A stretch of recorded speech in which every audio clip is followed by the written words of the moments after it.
Welcome to Cosmic Comics, Games and Collectibles, your zen of geekism. We carry comics old and new, magazines, toys, games like Pokemon, Magic, D&D. Want Godzilla, Ultraman, Star Trek, Ninja Turtles, Funko Pops? You'll find it all here. Shop our Cosmic Sound Room and pick up a record or two. Enjoy our Comic Coffee Lounge with a cup of Sasquatch coffee while geeking out over a super cool movie on our big screen. Cosmic Comic, Games and Collectibles. Superman loves us, and so will you.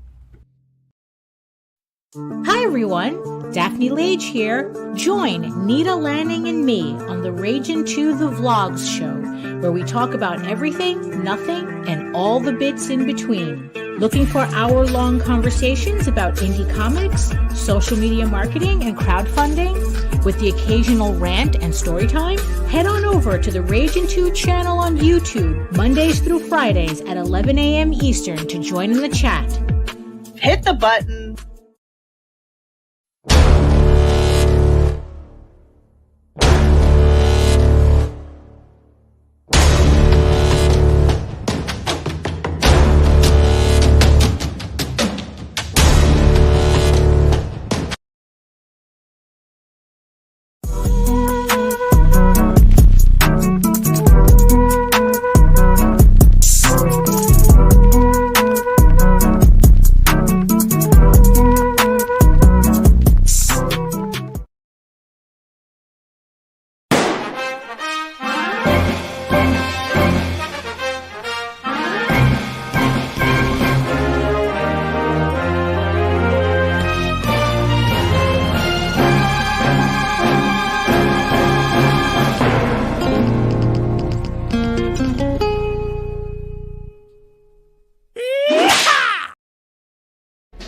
Ed Gein, Demon Hunter, on Indiegogo. After a deranged demon escapes the bowels of hell, Satan is forced to send a damned soul back to Earth as a demon hunter. Armed with a sacrificial dagger, Ed returns to his old stomping ground to capture the demon before the universe is destroyed. Ed Gein, Demon Hunter. Issues 1 and 2 available now on Indiegogo. Prepare for the ultimate face-off.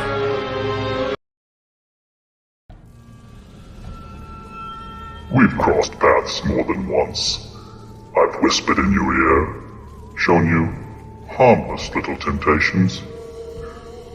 I am unknowable, yet you know me intimately. But you can always know me better. Collected here are 20 twisted tales that will thrill, chill, incite, and delight you from some of the most imaginative minds your species has to offer. This exclusive Indiegogo printing of The Devil You Know Better will be limited and numbered, with signatures from Mike Barron and Hart D. Fisher. Stretch goals achieved for this campaign will add interior chapter illustrations by Stefano Cardacelli. The Devil You Know Better. Back it on Indiegogo today, while you still can.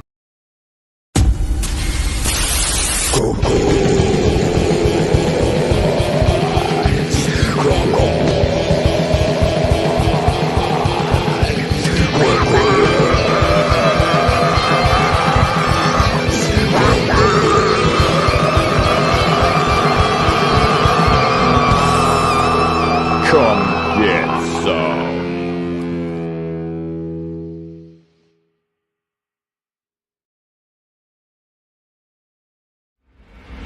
Hey, ready for this?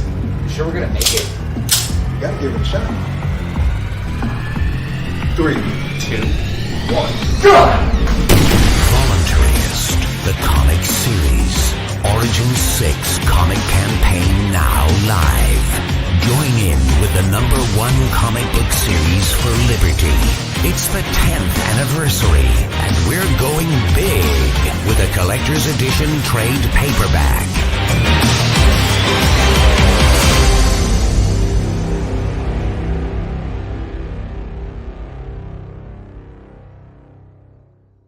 Hello, Voluntarist fans. It's Jack. And Fa here, and we're celebrating the 10th anniversary of the Voluntarist Comics series. This is the biggest Voluntarist production to date, as we're not only looking to make the 6th and final issue in the Voluntarist Origins arc, but we're also looking to remaster the 1st and 2nd issues to bring the entire Origin series into a single, uniform trade paperback title. With the creation of the trade paperback, Voluntarist will have a start-to-finish arc in longer book format with a remastered wraparound cover. To reach this monumental feat, we need to achieve a higher than usual funding level to cover the cost of production of what is essentially 3 different issues, with Origins 6 and the Origins 1 and 2 remasters. This is a project you'll definitely want to back, as it's taking the Voluntarist universe to the next level with an offering that can reach a more mainstream audience. So, if you would please, head on over to the Indiegogo perk bar and see how you can jump in with us as we continue the canon Voluntarist storyline. There's plenty of great perks too, from signed print copies to game cards and art cards. And if you have a product, business, or show to promote, we have plenty of room for advertisement in this Origin 6 issue. Thank you everyone so much for helping make Voluntarist such a wild success over these past 10 years, especially with reaching over 100% of goal on our last 4 campaigns. Let's set the bar for the next arc and continue to make Voluntarist the #1 comic book series for Liberty. See you on Indiegogo!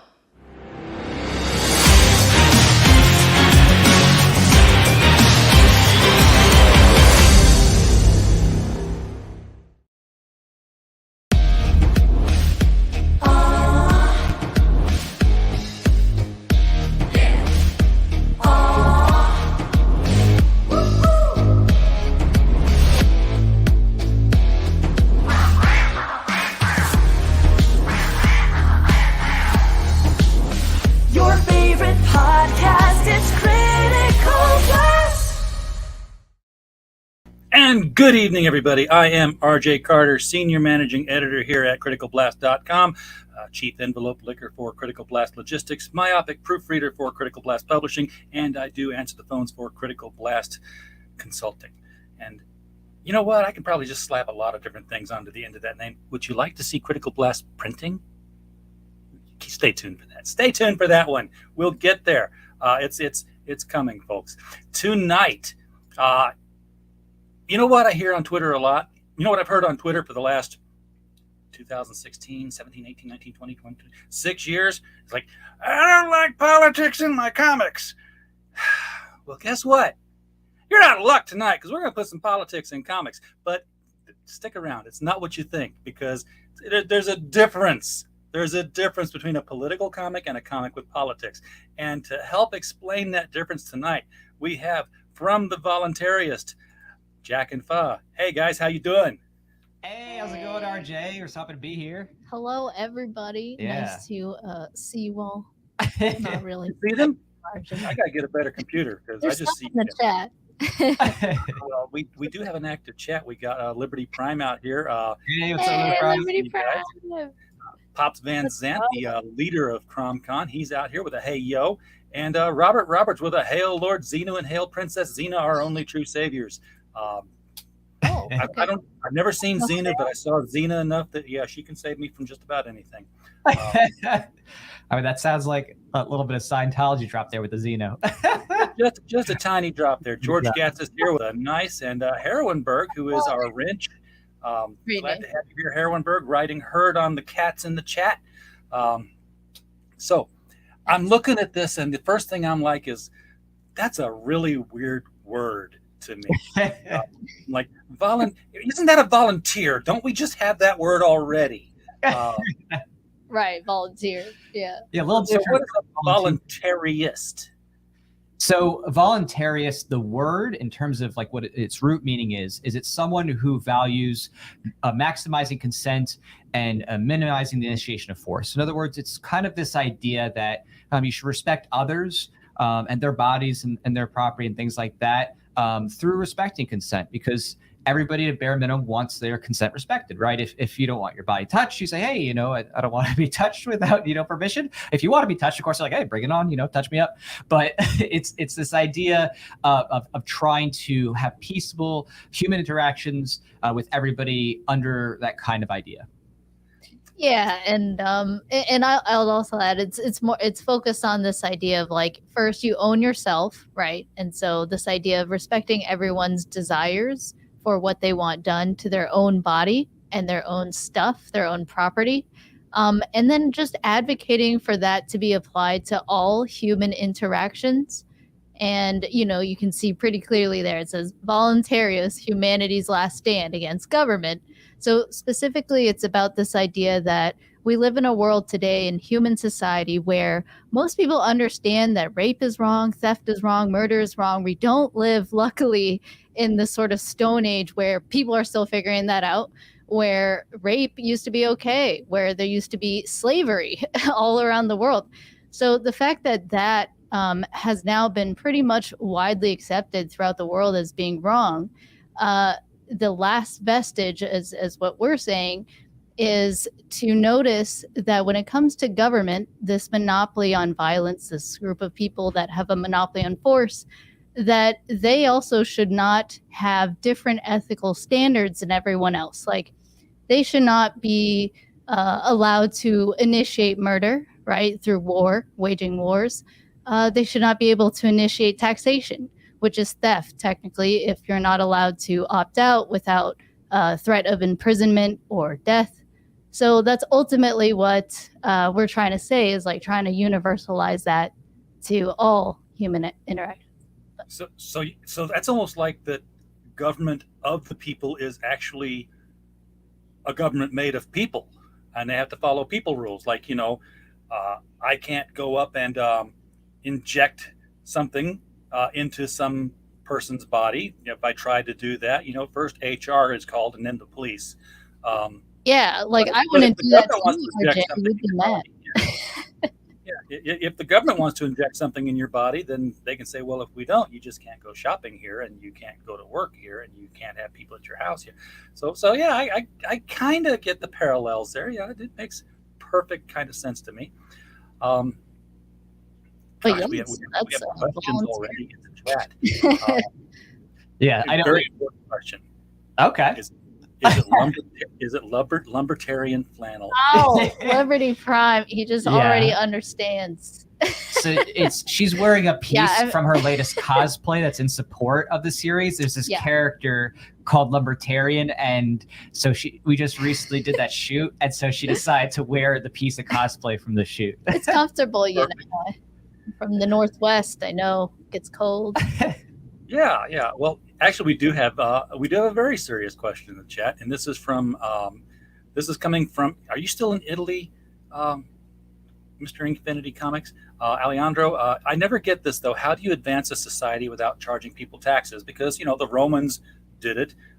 Societies have done it going forth ever since, and I don't think we'd be having this debate if they hadn't actually said it's a voluntary tax. If they'd have just said it's a tax, we'd have said, well, we're screwed.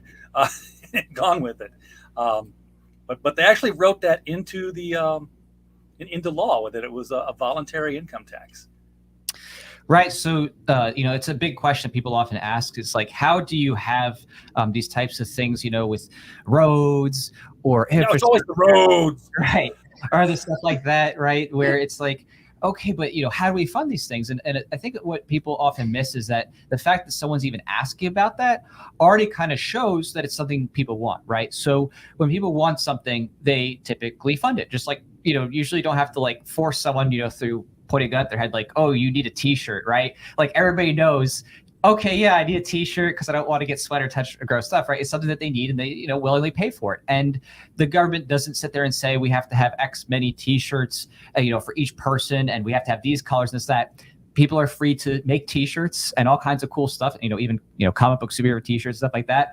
And people buy it and use it in abundance. I mean, there's so many shirts that even homeless people in America have no shortage of shirts. I mean, there's literally so many shirts that, kids in Africa will get the losing Super Bowl teams shirts. Have you ever seen pictures on the internet of like? I have seen that. Yes, they can get them directly from the kids in China who are making them though, because it'll be a shorter shipping distance. Right.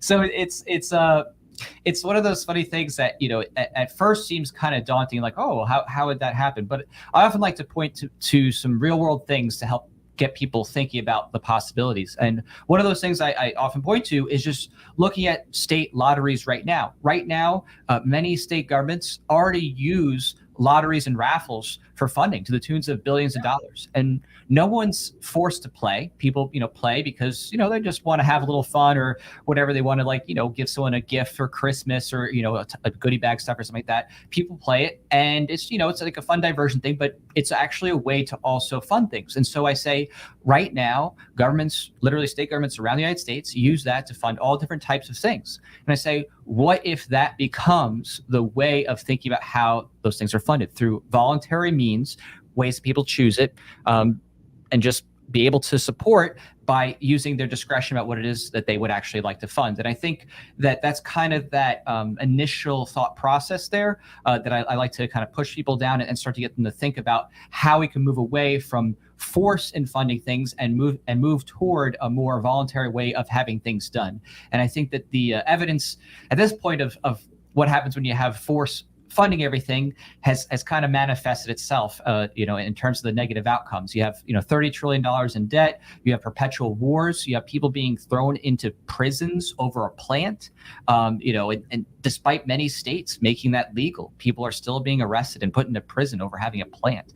So, it's just little things like that I try to, help push people's thinking on, and to get them to think outside of coercion for getting things done in the world. And that's kind of, the thing that underpins the comic book series that I have as well. It's not a preachy thing. Like the comic book series, actually an independent story that, while the title is kind of like, oh, what's that word? The actual story is not preach or anything like that. It's actually a real comic story, but it just has a different way of framing the characters, the motives, and kind of the tones and themes that go along with the story. And it's really something that hasn't been done before, like in any material sense. And this is from a lot of years of research and being a comic book, nerd and fan myself, looking through the history of all the major titles from, DC and Marvel and the things that they've done and different iterations. So. Yeah, I've seen different independent ones out there. Usually they're very heavy-handed, or they're satire. I mean, you've seen Trump's Titans, Barack Panther, that kind of stuff there. There was one that I saw, and it's still, this one was the heavy-handed one.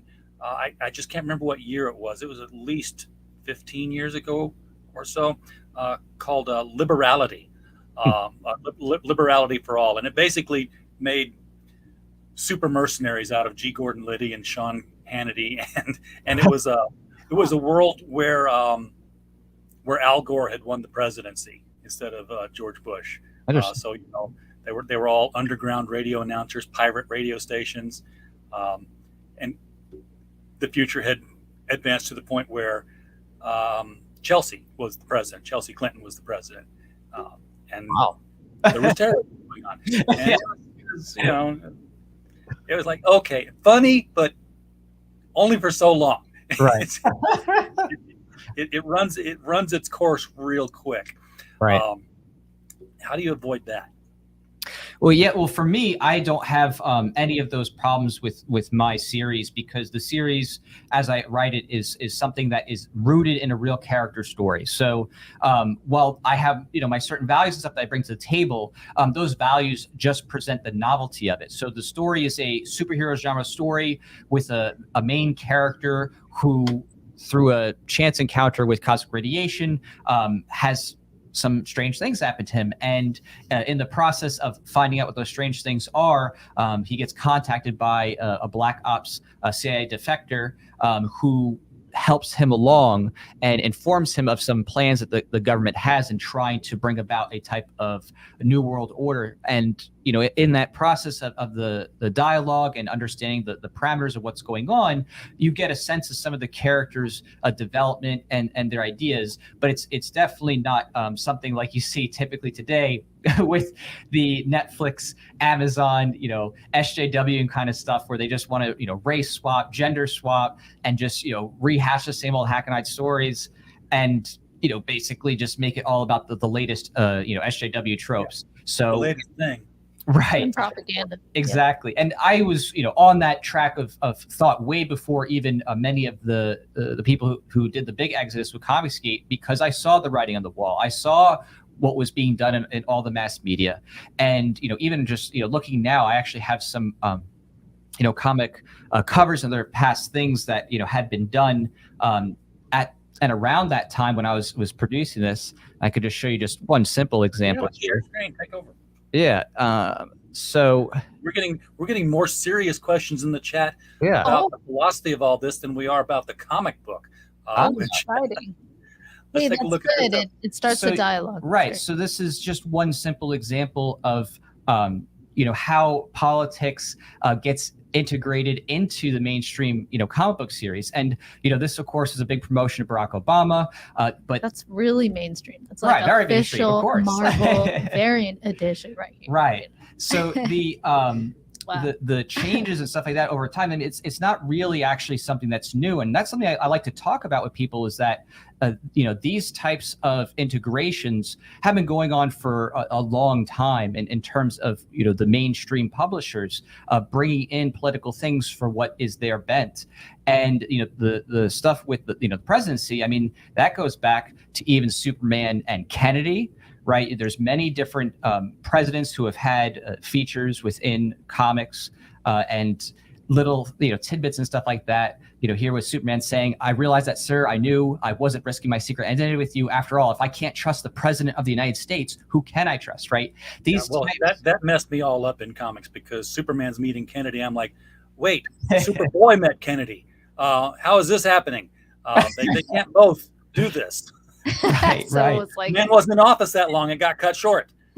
not logical. There's definitely lots of timeline issues, that's for sure. But I mean, this whole thing, has been going on through time. And you have Superman here with Reagan, and Superman, of course, becoming president, right? So this idea that comic books, is somehow divorced from politics, political arena, to me has always been a silly thing, because from the very beginning, there's actually always been some type of political theme. I would say, actually, going back as far as Marvel's earliest comics, they actually had a comic series about law enforcement, with Lawbreakers Always Lose.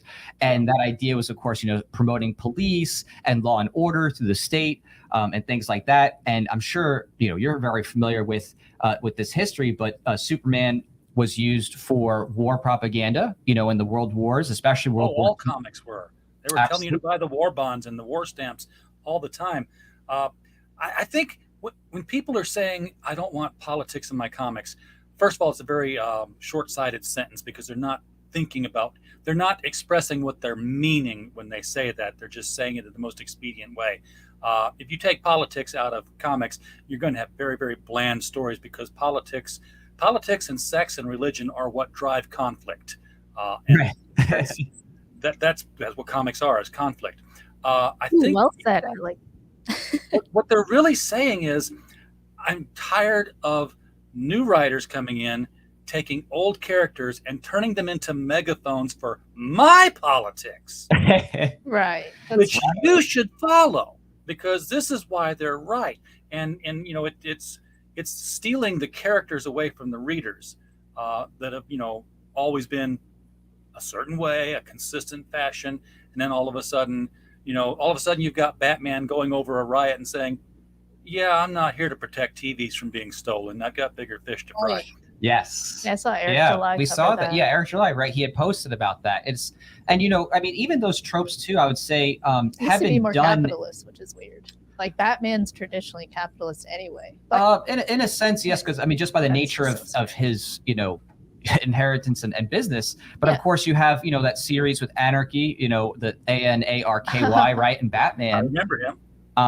Another series that was, it was not actually even about, I would say, the type of liberty that we promote, because it was more of the socialist bent, in terms of that particular character. But again, this is not something that is new to comics, and it's, as you mentioned, it's something that has been done many different times in different ways over the years.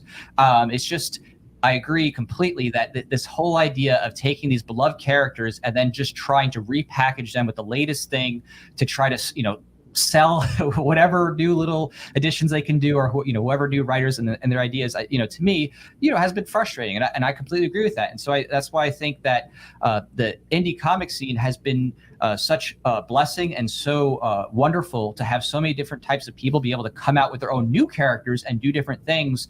That is just so far outside of this whole repackaged regurgitation of these beloved characters. So yeah, new characters work great for your politics as a writer.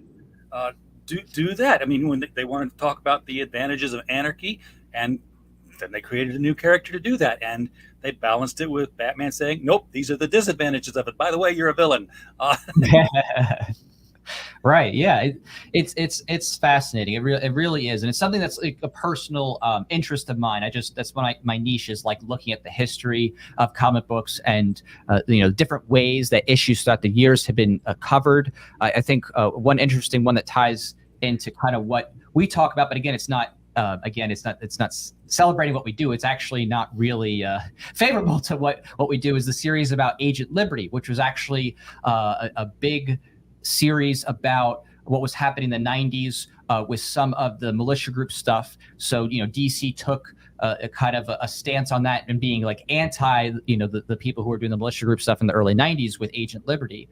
And, it's something that a lot of people are just not aware of, or they're so accustomed to it, they just kind of don't even think about it because, it's been repeated so often. When you see, for example, just like Superman with the American flag, and true justice the American way, that is definitely his character. Like, that's true, like true Superman. But if you were to see the same thing, but now it's the North Korean flag or it's the communist Chinese flag, you'd be more aware that, oh, wow, okay, that actually is technically a kind of propaganda, right? Because if it's someone else's government, it's like more obvious, right? That it's, this is like, tying in that nationalism to that specific country. And Superman Red Sun was, a flip on that with the USSR, winning and Superman being on the Soviet side. But it was a good example of how that paradigm shift actually is jarring. It's like, oh, wow, okay, when you flip it that way, that's like a whole different character trope, right? And that's why so many people noticed when DC quietly said, yeah, truth, justice, American way is not the slogan anymore. Exactly. Right. I mean, and rightfully so, people should be annoyed at that because that's like changing the core of what Superman is. Like, it makes no sense. It's like that is through and through what Superman has stood for, throughout the decades. So that they would do such a thing and spit in the fans' faces there it's just really crazy to me. So. Oh, have we got some time for some questions here? Because this of course, absolutely. This is not going to be an hour show. We're 28 minutes in. We haven't even seen the comic.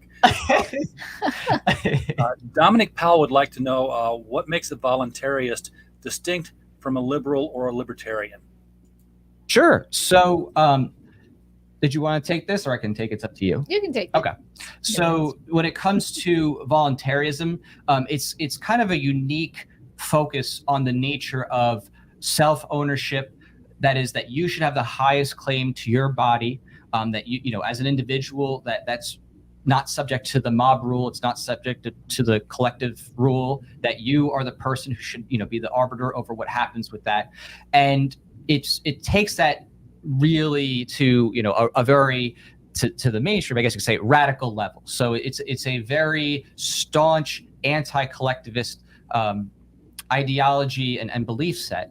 And in that, it rejects anything that is being forced unilaterally by others, which means that when it comes to the government, that is a group of people who, by virtue of decree, claim to own people because they were born in some place on this planet, and they own you and your land and the pre-existing structures based on their claims, like, oh, we get to have whatever we deem we desire to have out of your home or your land and property taxes forever, just because we say so, kind of thing. So to us, that would be like where it gets very distinct from maybe those other ideas, where those other ideas might say, well, government could be good if it's limited, or you have a constitutional republic, or things like that. We would say that the nature of the state itself is inherently an act of a threat of force against people just for simply being born on the same planet as these other people who are claiming to own them. So, that's definitely a dividing line there, I'd say, between those. Yeah. Well, Go ahead. I was going to throw in there because I was go ahead. listening to what you're saying. In addition to what he's asked about liberalism and libertarianism, it sounds more like it aligns with Randian objectivism.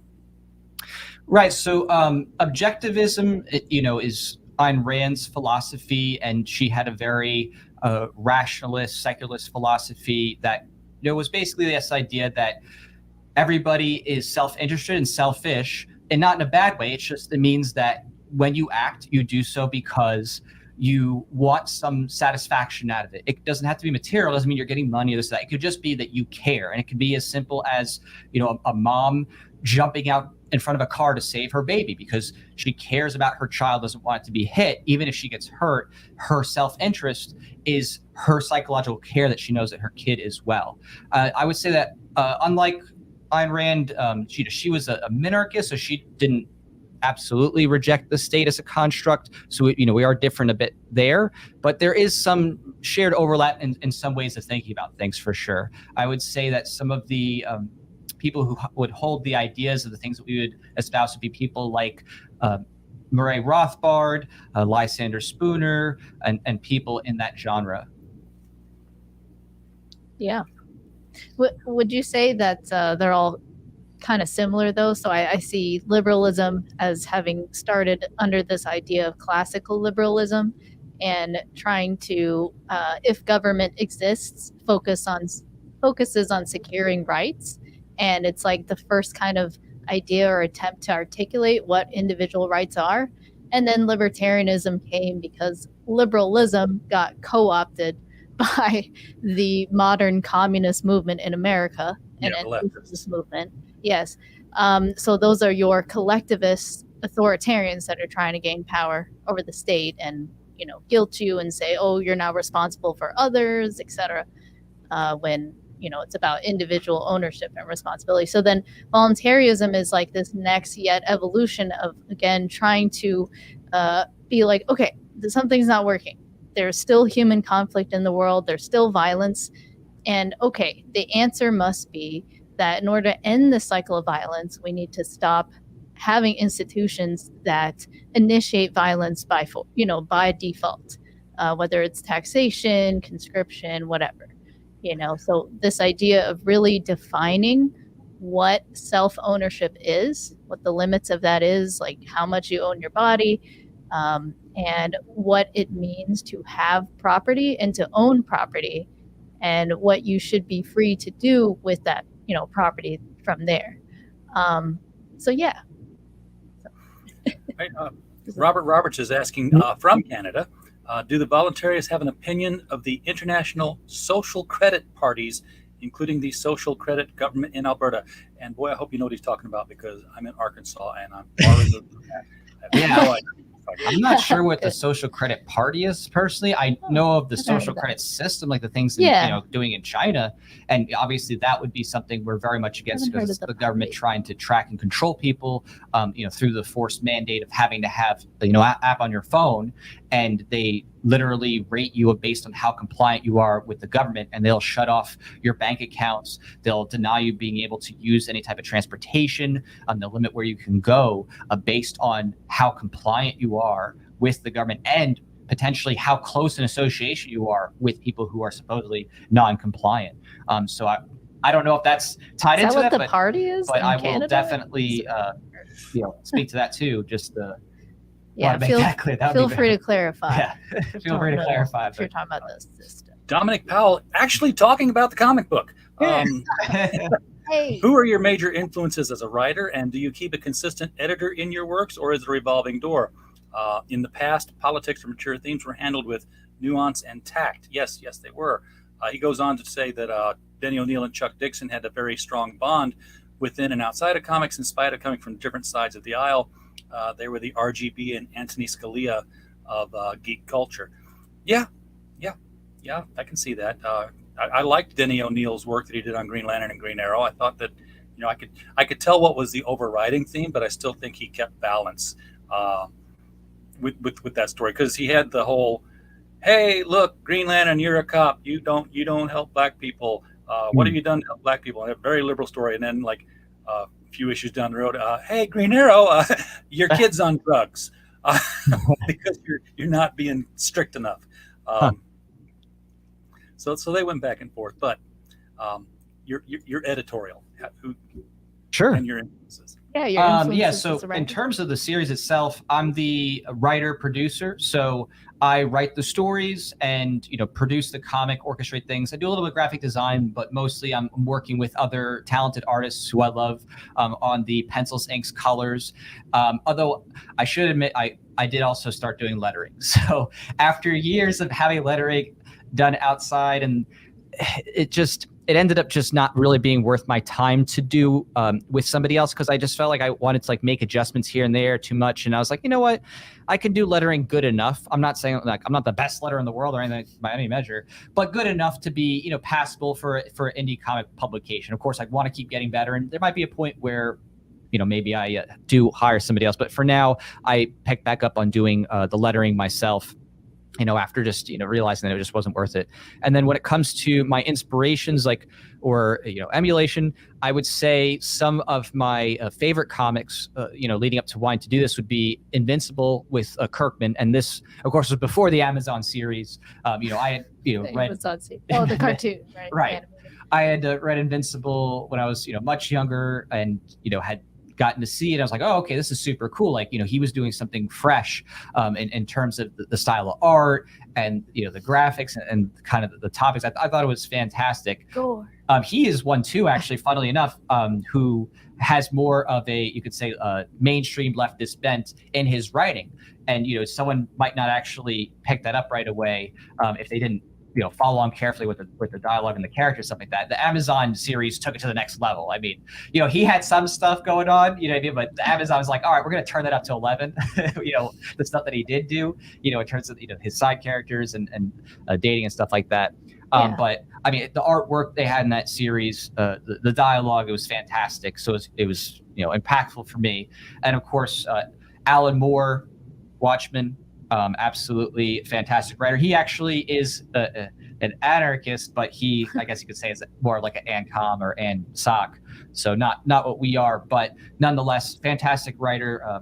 Brilliant, and his writing has definitely been food for thought for me, and has inspired me in my own progress and journey of wanting to get better and think how can I improve every day. So. I think Alan Moore learned a lesson about the American culture when he wrote that, because he talks about how Rorschach was not supposed to be the liked person, and he was voted 3 years in a row favorite comic character by all the readers in the polls, and we're like, no, yeah, Rorschach is us. We identify with this Rorschach character. Right. We know he's a bit nuts, but yeah, he's doing what we would do in the situations with which he was faced. Yeah. And to me, it was very simple. It was because he brought about this idea of raw justice, that these really sick, twisted people who, obviously were, I hope there's no, spoilers at this point, considering the movie's been out for a while. 35, 40 years. Yeah, right. But it's just in case. Yeah, close your ears for 10 seconds. Yeah. So, he killed very terrible people. The targets of his, actions were often horrific, people who just were hurting children, even in very sick ways, without getting too much detail. But I think that's why people really connected, because oh wow, finally actually delivering justice for really evil, sick people, instead of locking them up only to be released again and murder more people. Well, not to mention taxes fund them being locked up. So you're we're all forced to pay for the funding of locking up these insane people that are going to come out, and some come out way earlier than someone who gets life in prison because with of better training, because they dealt drugs or something, and they went against Big Pharma, the pharma industrial complex. Exactly. Herrenberg's got a question here, and I'm going to get to this as soon as I address what I'm already looking at, which is this image you got up on the screen here. This is the the character group of the population of Voluntarist, and I'm getting an overwhelming sense of yellow. Yes, this is just some of the Voluntarist side characters. They have, you know, kind of a little bit of a theme with the black and gold, because it ties into some thematic symbolism from voluntarism, so that there's a common theme with that. The black historically with a little bit of anarchy, the yellow with gold. So, you know, it has some tie-in with that, but there's some, you know, diversity in the characters in terms of color schemes here and there, and stuff like that. But there is still that main line black and gold kind of accent to everything. So, all right. I'm losing the chat. I'm scrolling, and it's like it's going by so quickly here.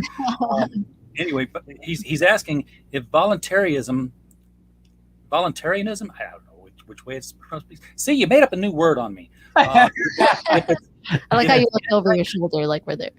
Oh, yeah, well, I've got the screen over here. I can read it. I see. Is if it's anti-collectivist, what about the collectivism of ethnicity? It est the old school version of identity politics. Most nations are based on that.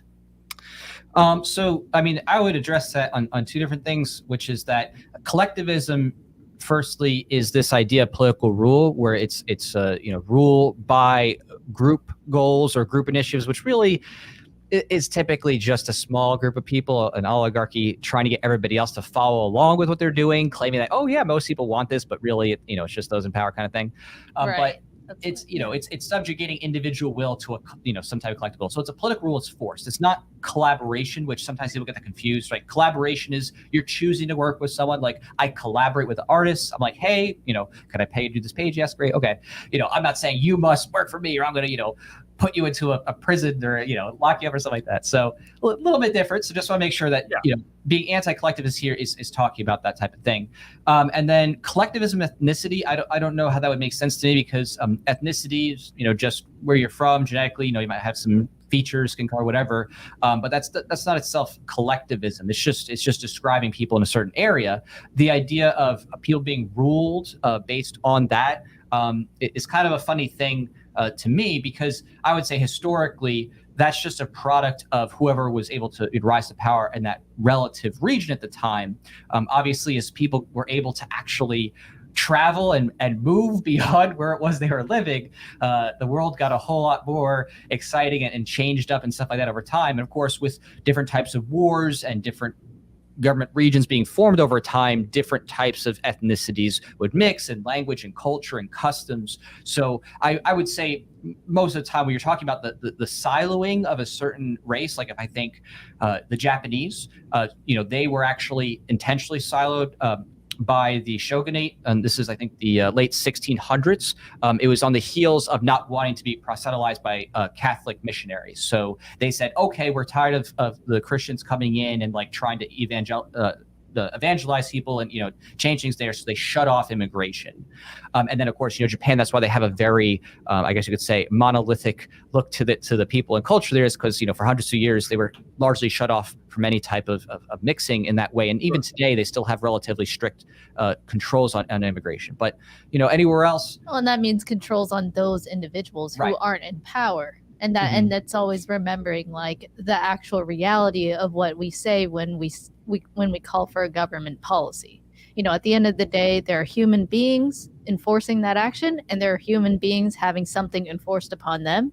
And we have to really ask ourselves, like, when it comes to government, where, right, they have the power to imprison you, send cops to your door with guns, what do we truly want that thing to go after, if it is to exist at all, right?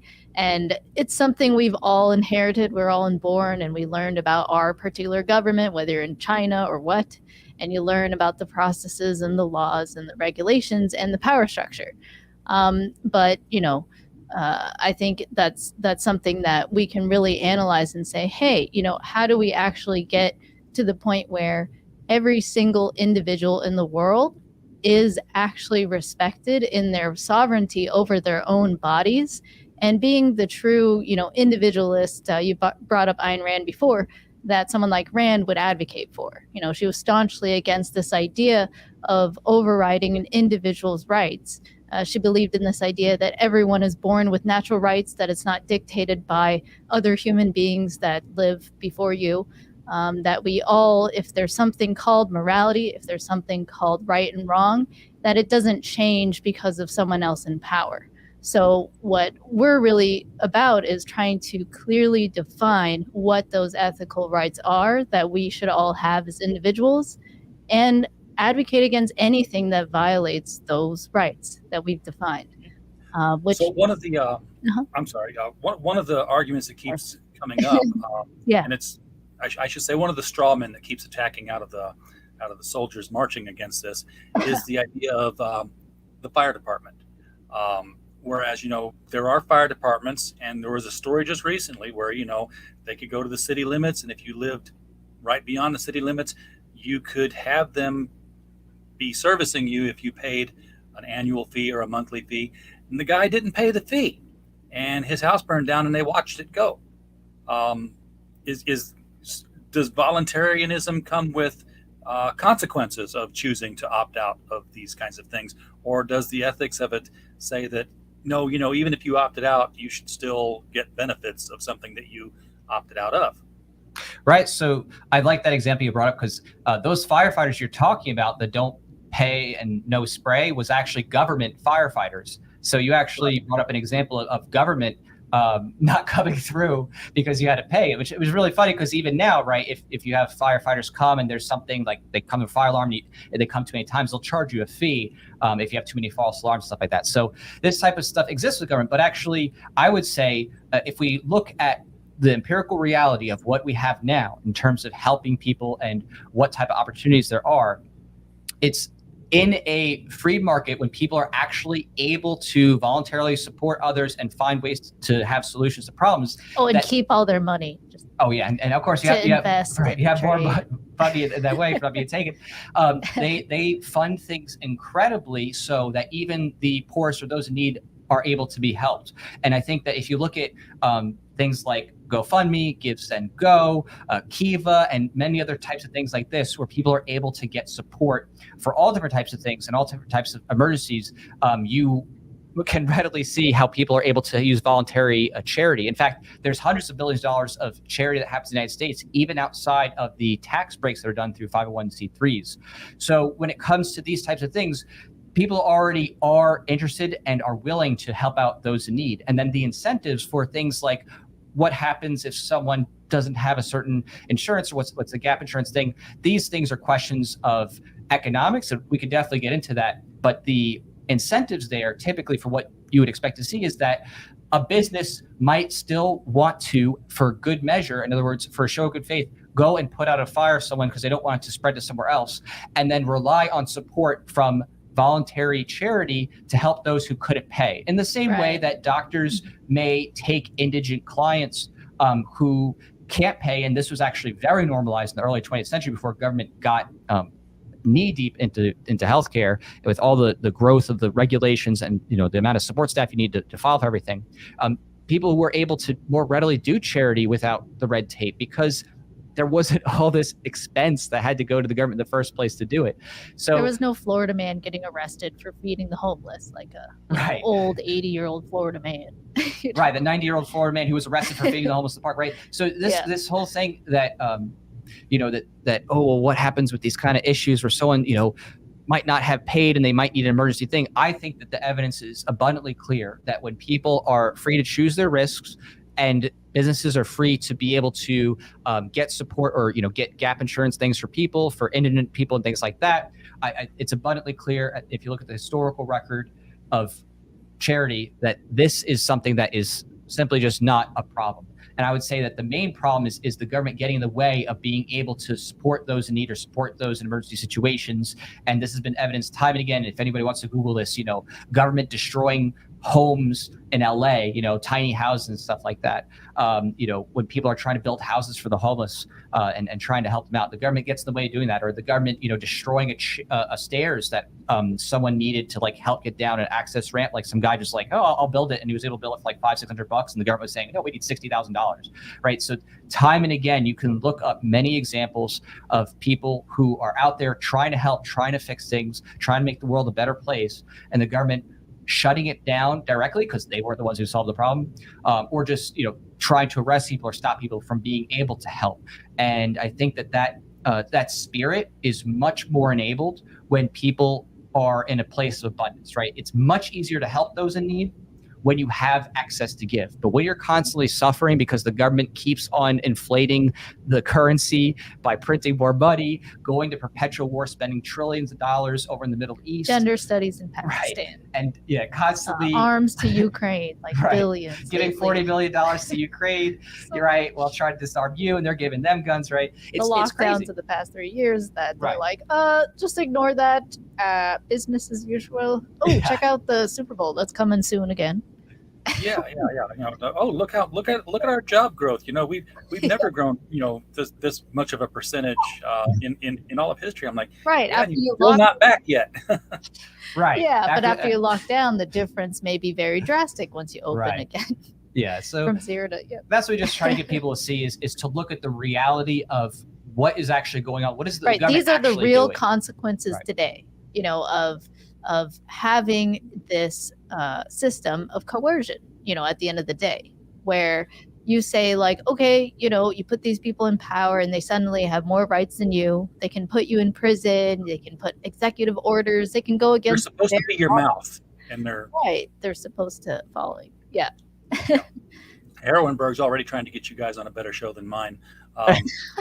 So want to know if you guys have done any collaboration with Eric July or marketed to his channel, because he's very much like he says, they're a very big ANCAP comics YouTuber. Yeah, we've met Eric a few times in person, and we've known about. I first really got to know him through being Libertarian and his work that he started there. And yeah, now he's really focused on his comic that he's making. I'm not sure how much of the politics is going to be in there. We'll see, right? But he may be more focused on just trying to have character development here, which is what we're doing with Voluntarist as well. I think you try to have that balance of really offering the philosophy and focusing on the characters and their backgrounds, not just making it like, a talking piece for some policy or something. It's really if you want people to understand the philosophy, a good story is a great way to communicate that. There was this guy 2,000 years ago that had this thought about everybody being nice to each other, and all he did was just tell people stories on the sides of hills to where they could oh, I get it. Stories are huge. Exactly. It's what's been passed down through just communication and families before people really write things down and draw and stuff like that. But even, Jack, you were citing your inspirations. These aren't voluntarist, self-identified, like the Watchmen guy. I mean, you said he's more anarcho-communist or socialist. The Kirkman with Invincible. Invincible. He's more just your modern leftist. So you can get inspiration from other people with very, very different political views too. So absolutely. Ron Martin's liking the look of the book here. Cool. Robert Roberts, who asked the question about the social credit, is explaining that these are parties based on the policies of an Englishman, John Smith, in the 1920s and 30s.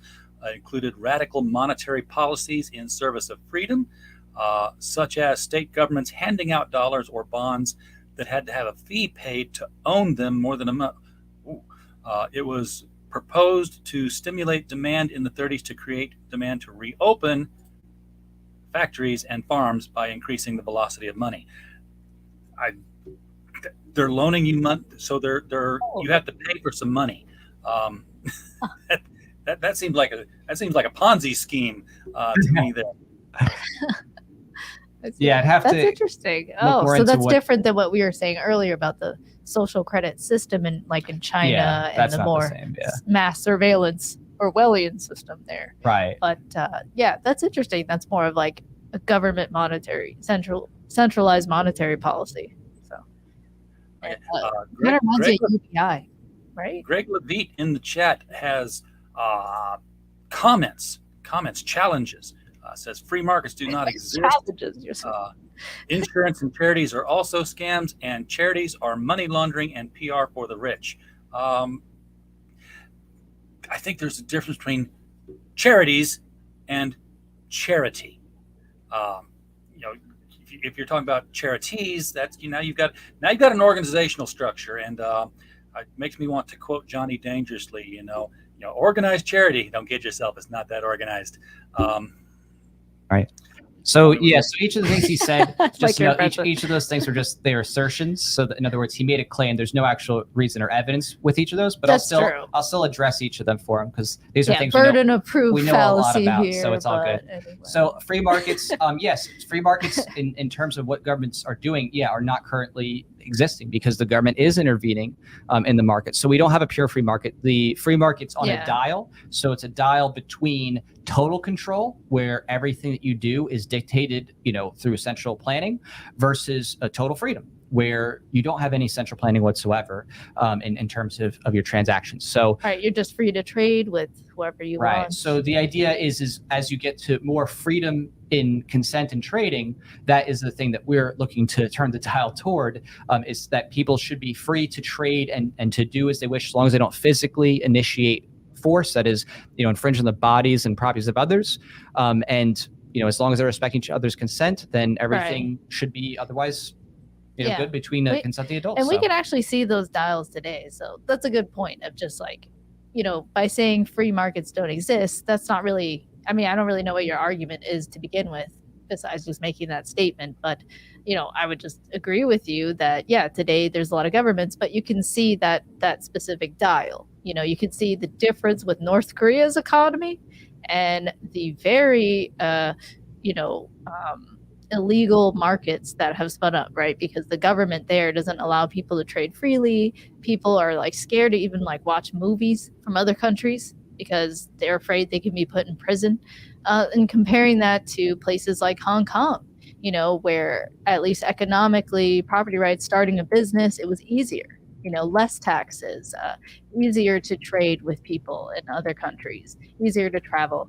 And, you can see the very difference in terms of wealth and variation when you go to the store. Like, imagine going to a store in North Korea versus going to a store in like Hong Kong. You're just going to see a massive difference in terms of abundance and variety. So it's just recognizing what are those things that lead to more abundance and prosperity for all.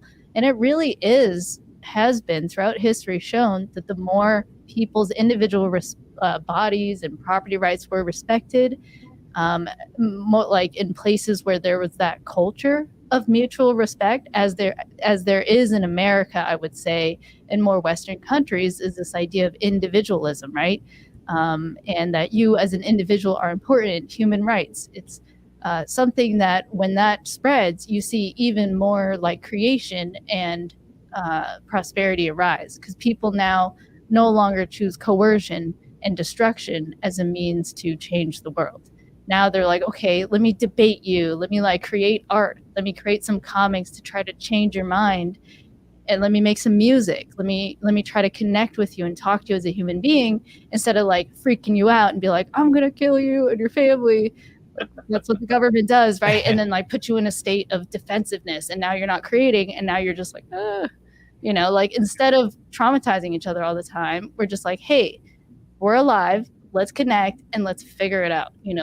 There's no need to kill each other.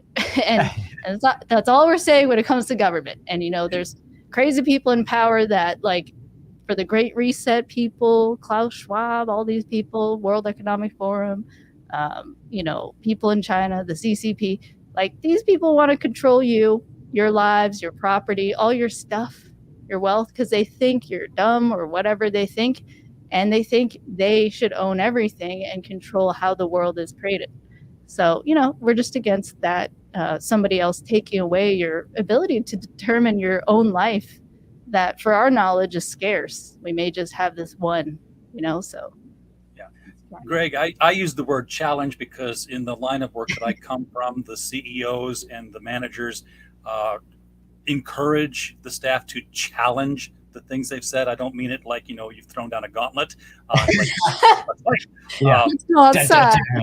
You can, where in our industry, it's more like, if you do that, won't that do this? That's what we call challenging their statements and making them rethink them. So it's not meant to be an antagonistic statement like that, the way it might have sounded. And you said, while we're chatting, Congress is threatening us with massive violence. They have stated that they are going to go after people who own assault weapons, which that's what a weapon does, is assault, isn't it? Right. I've got my assault bottle right here that I will smack somebody on the head with. It's as silly as the difference of like military weapons versus civilian weapons. Like what? Yeah. No, it's all meant to kill and protect.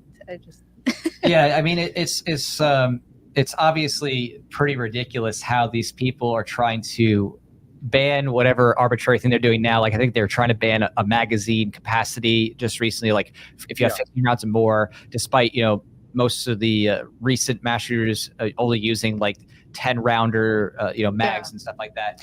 And if you read or listen to their narratives, it changes over time. So they constantly moving the goalposts. 1 year it's no one needs a military grade machine gun to hunt, and then now in Canada, no one needs a handgun. Like no one needs a bow and arrow. Yeah, I mean, if you want to look into the future, look what they did in the UK 5 or 6 years ago. It's like, hey, look at all the knives we took off the street. They have knife drop-ins. Yeah, and it's. But I mean, I would say that now more than ever, these people are being exposed for what it is they're doing, because there's just been so much malfeasance on part of the government, sending weapons to other countries, the police at Uvalde not going in, just letting this guy, take out a whole classroom, and then parents are struggling to get in and save their kids, and the police are stopping them. I mean, it's so clear that you cannot rely on the government for your protection. If the first line of defense is the people who are at the scene. Right. So more and more, I mean, especially after what happened in 2020, right, with the riots, people being like, oh, hey, police, can you come? They're like, no, we're not coming. They just burn down the city. I mean, people got a real wake-up call that I was there at Ferguson. Oh, I lived in that area. I had to drive past Ferguson to go to work every morning. Wow. And we had the company leadership telling us, hey, be mindful of what you say in your discussions, because we have people who live there among our employees, and you don't want to lump everybody all into the same class, so to speak. The whole town was not rioters. In fact, it was a corner. It was a street corner. They show this, they would show like on the news this one section of town, and it's like, yeah, turn the camera around and show the great big corporation with the green field behind you, where you're shooting from on that lawn. It doesn't all look like bombed out Beirut, Detroit. Pre-riot, I should say. Right, exactly. Right. Yeah, I was like, after the zipper store. The QT is the burned out QT is the icon of the whole BLM movement, I believe. We have not talked about the comic book. Let's talk about the comic book. There's a comic book behind all of this, and he is the voluntarist. So I'm going to, or is he? Maybe I should ask that. I just love how you narrate. I mean, maybe for the next narration we get your voice is great. All right, sorry, continue. Who is the voluntarist? Why does he call himself that? Because it's sort of like,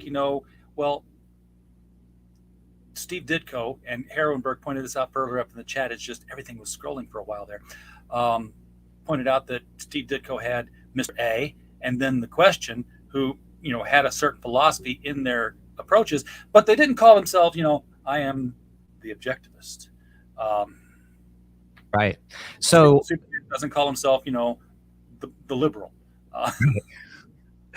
Right. So when it came to the title, I really wanted to have something that was unique and epic, and as you know, being in the space, there's so many different types of titles and names that have been taken. Like it's oversaturated with so many different types of things. So I needed something that could stand out, that I wasn't going to tread on anybody else's stuff they've already made. And it just, to me, made sense because a lot of people don't know what voluntarist is in the first place. They don't even know what the word means. So as far as I'm concerned, it's just a neutral label for the typical reader. There's nothing to it. But in terms of the character's development, he adopts it in a sequence that's not out yet, but just a little hint to that is that he adopts it in a sequence where he discovers some things from another character, and the discourse leads to him wanting to take on that moniker. So it's something that it becomes personal to him as to why he wants to take on that mantra. So the book is called Voluntarist Origins 2, 3, 4, 5. This is a very long origin. Is it like multiple origins happening here of different characters, or are you taking the long game approach to building your character who will be fully realized at some near future point? So these 6 issues and the 6 issues being made right now is the completion to the Origins arc. So the Origins arc is the series of comics that show how the protagonist comes to be in his character. It sets the stage. It gives you a sense of what his motives are, and it's going to lead to a kind of not a conclusion, like not a finality conclusion, but a conclusion of, okay, this really sets up the story for the next arc. So it's meant to be, these are the issues that are going to give you the sense of what this whole thing is about, develop the parameters, give you that mystery that's unveiled a little bit, but there's still plenty more that's going to continue to be unfolded, and the curtain is going to be pulled back more and more as you go through. So I definitely take that approach to my story writing. I definitely like to think about, how do I have the next thing that makes you go, oh, okay, what happens next? What happens next? What happens next? And so, this 10th year anniversary, you could say the trade paperback campaign is to make these issues into a single printed title. So in addition to making the 6 standalone, we're also going to be doing a remaster in the first 2 issues because they had a different primary artist at the time with a company that went defunct. And so I'm working with a primary penciler that I've been working with for years. We're going to remaster those. I'm going to do the lettering on those, and then we're going to bring it all into one uniform title, start to finish read, which I think at this point it's going to be running something in between 130, 150 pages based on what I'm, calculating, because I'm going to be doing some more additions and stuff like that. So it's going to be a hefty little honker of a book, but it's going to be something that you can read, like take with you and be like, oh, wow, I'm hooked on this story, and you want to know what's going to happen next. And again, it's something that just you don't see out there in terms of what it is that they're focused on, what they're doing, and the dialogue, because most shows, at most what you're going to get is, oh, there's a bad apple right in the CIA or something like that, like with The Boys, like, oh yeah, it's just the CIA just has too much red tape, and it's just a couple of bad apples, and once they're gone, they're gone. Or like the new the Batman movie, Dark Knight, where it's like, oh, okay, there's just a couple of corrupt police officers, and once they're out, it's better. Now we got a new mayor, she's a black woman, it's going to be perfect now, right? So it's one of these things where they keep doing the swaps, and they keep doing the rehashing, and they keep doing the whole, government just has a couple little bad things to fix, but once they fix it, everything will be fine, kind of thing. So this is going to totally turn that on its head in a way that, again, it's not a preachy thing. It's not like, oh, here's it's character driven, it's narrative driven, it's story driven. This is something that's going to make you actually want to keep reading and be like, oh, okay, I wonder what happens next and why. And I would say I do a lot of Easter egging of different things that we do project wise and stuff in the real world. So when you read this, you will sometimes be like, wait a second, is that fiction or is that real?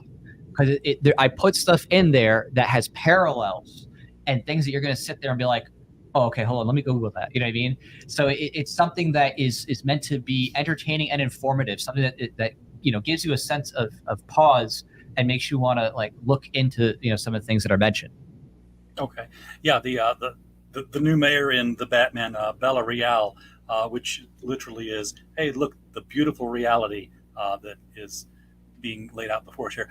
But so these books, the 1 through 6, these are floppies. Then they're 28 page, 38 page.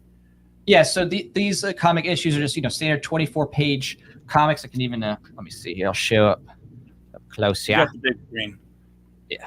Oh, on that side. See, look at this. You guys have got multiple camera angles. Oh, multiple camera angles. I'm just working with professionals. So what I mean. So in this kind of series, you can kind of see what's going on. I actually just did a remaster of these letters too. I did an update on it. So as you can see, it's traditional comic format. There's nothing unusual or weird here in terms of it's your typical comic book series otherwise, and there's character development and stories, and some ads in there too, of course, because you got to raise money for the campaign somehow, right? but it's not your typical 9-panel grid. Oh, you got more? I'll just keep throwing the. Sure. I'll just leave it up here till you're done. Oh, you're good. So Yeah. yeah, let me grab it. So let me. Sorry, just holding these open as thing. So there are some interesting panels and stuff like that, and you can kind of even see from here that it might hint at some of the interesting things that get covered in the series. So there'll be some things that tied to the real world, and if you look closely, you might see some of that symbolism, you might see some of that language, but it's meant to be a part of the story and not something that is in itself is just informational. Like, here's what you need to know about whatever it is that's going on. So Okay, and the campaign here, all 6 of the issues are available. yeah, so I do. Oh, here, let me put this back. Oh, there it is. There we go. I'm like hitting the wrong camera. So all of those are available in print copy and in digital on Indie Planet. So I do all my work through Indie Planet. I love Indie Planet in terms of their printing quality and stuff. They're more expensive, of course, than doing overseas, but to me, it's just worth it. And so I do also have digital on Amazon. Nothing fancy, just like a very straight format Kindle. But the print copies, are generally available, print or digital, on indieplanet.us. And so you can get through the website or just search Voluntarist on there to pick up copies. But of course, on the actual campaign itself, that's the thing that you definitely want to check out, because that's where we're making the 6th issue, and we're doing the remastering on those issues. So if you pick up the issues Origins 1 and 2 now, they will be older editions because they're going to get remastered. And I definitely had room to improve because some of the speech bubbles are too crowded a little bit on some of the pages in the first one.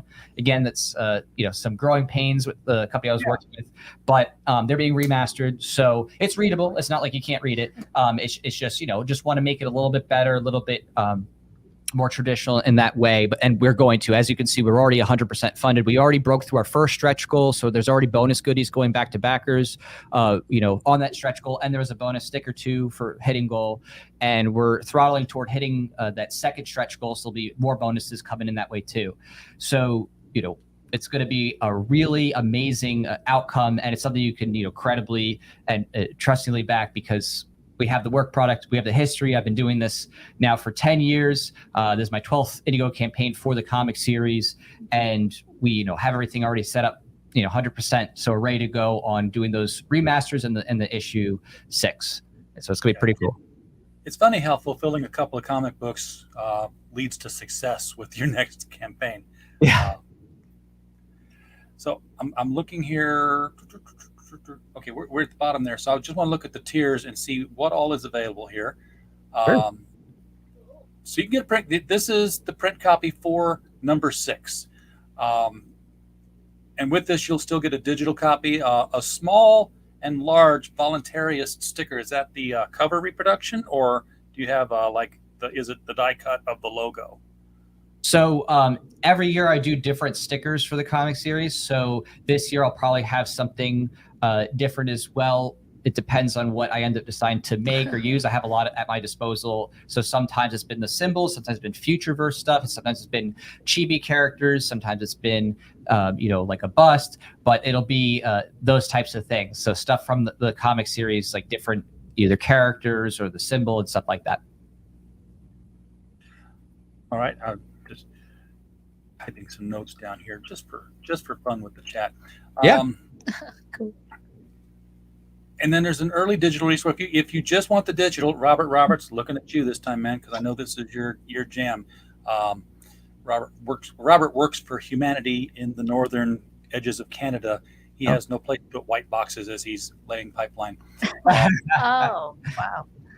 Cool. $5 for the digital. So I'm going to assume that somewhere, maybe as an add-on or maybe as a compound tier, hopefully as an add-on, it makes things easier, that the previous digitals are also available, that they can be bundled together, 1 through 5 to be applied with 6. Oh yeah, Is it the case? There's no digital bundle of the past one. So the only bundle I have on this one is just the print copies on the 1 through 6, and then you could do the trade paperback plus 6. So there's a mostly just physical copies and then digital of this specific issue. Okay. Does the trade paperback include 6 in it, or is it the trade paperback 1 through 5, and then you get issue 6? Yeah, the trade paperback will be 1 through 6, so it's the completed Origins arc. So that's been this, big lead up for this 10th anniversary, is actually finishing the Origins arc, having that completed series, and then that comic will be something in the 130 to 150 page length, probably close to 150 actually, and it will have all 6 issues within it. Okay. Greg, thanks for stopping in. Appreciate you being here. I've been watching your chat. Greg's very respectful, even when he is, throwing ideas out here that people will talk about. That's called stirring conversation. Absolutely, it's a good thing. We love it. That's a big part of what we do. We're very big and active with a lot of the stuff that we do. I don't just do comic books, we do music, and we have music videos that are popular and stuff like that. So we even have some of the comic book series tie into one of our music videos. At the end, we transform it. It's pretty cool. So Immortal Rising comic book is cutting right to the quick with what kind of story is Voluntarist? Because it's going to have a message, but like we talked about earlier, the story is what carries it through. Right. And I guess we'd be addressing things like, is it serious, lighthearted, all action, all romance, very real, very superhero-y? Right.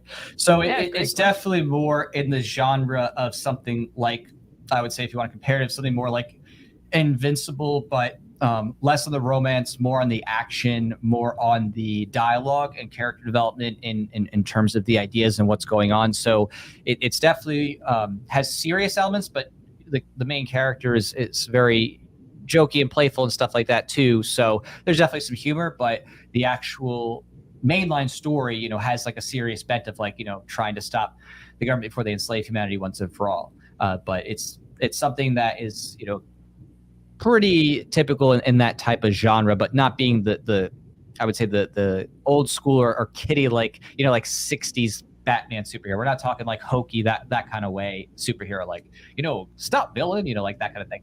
It's more modernized realism in that kind of way. And maybe not as gritty as day 35, I'm on patrol. This city stinks. Right. It's definitely does not have that kind of thing. It's definitely more. I could tie this into something specific. When I started doing this, it was meant to be a movie script. When I started Voluntarist, I was looking to do a movie, and then I just realized, I can't do that reasonably affordably. I can much more readily do a comic book, and that's kind of that transition between just writing a novel and actually having something on the screen. It's it's got the images, it's got the words. So that was kind of the genre of what I'm going for, something that could actually be adapted readily for an animated movie or a live action potentially. So sure. Storyboards are done. Right. It's almost like a storyboarding kind of thing. Yeah. And Immortal Rising added on to my initial question on that was whether it's like a coming of age or is your character the chosen one kind of thing. So let me feel like this. Where is your character at the beginning of the story? And where does he end up at the end of the story without spoiling the entire character growth? I mean, Spider-Man was teenage Peter Parker in high school, and now he's a divorcee. So I could talk about the beginnings for sure, and then somewhat within the Origins arc. So the beginnings, the main character is a recent college grad. He had a degree in mechanical engineering and minors in chemistry or history. So he was studying. He was working really hard. Basically studying throughout the summers even, and just trying to get all his credits done within 5 years. And then by the end of it, he had an internship and was looking to go and work. But because his father had a hip surgery, his parents asked if they can come back to the farm where he's from to help out while he's recovering from that hip surgery. So instead of going to his job right away, the one that he was supposed to get from his internship, they let him go back home to go help out with his family farm, as his dad's recovering from the hip surgery. And that's when this cosmic event happens and the story starts to unfold. And so when he gets, these powers and stuff like that, the government then is, of course, coming after him because they're trying to track down who was hit by this, because it's not just him, it's other different people, creatures, and other things like that around the world. And in the background, the government was actually working on their own type of experiments to modify humans because they were attempting to make like a false flag alien invasion attack. They're trying to have the ultimate false flag to try to scare people into giving up, the remaining rights that they did have. But this event throws off that plan because this is outside their control. There's things that obviously now they have to hunt down and figure out, what type of surprising things could happen. So in the process, Jack is confronted or met with by this guy named Mac Lee, and Mac Lee is that Black Ops defector who finds out about Jack and through some other circumstances decides that he wants to abandon the government program and doesn't want to be a part of it and wants to help out Jack and figure out what's going on with him. And so they essentially team up and they try to figure out what happens to Jack's parents after they're taken by government agents. The government sets their house on fire, makes it look like there was a house fire, but they really kidnap his parents because they want to, interrogate them and test them. And so in this origin story, they're hunting down Jack's parents and figuring out where they were taken and if they can save them, also while trying to figure out what's exactly going on with the government and their plans. So that kind of summates the situation there. And then things get real crazy after that once we bring in other things like giant monsters and other characters and the armed forces. It's really got that whole... So you wouldn't call it a coming of age, right? No, there's no coming and no age, yes. Yeah. It's Or just like basically... chosen one? Yes, it's basically already started him being a very young adult man, but somewhat naive in some respects because he had just gotten out of college and had just been book studying smart kind of thing, was just focused on that, thought he was going to get a great job, whatever, and start his life.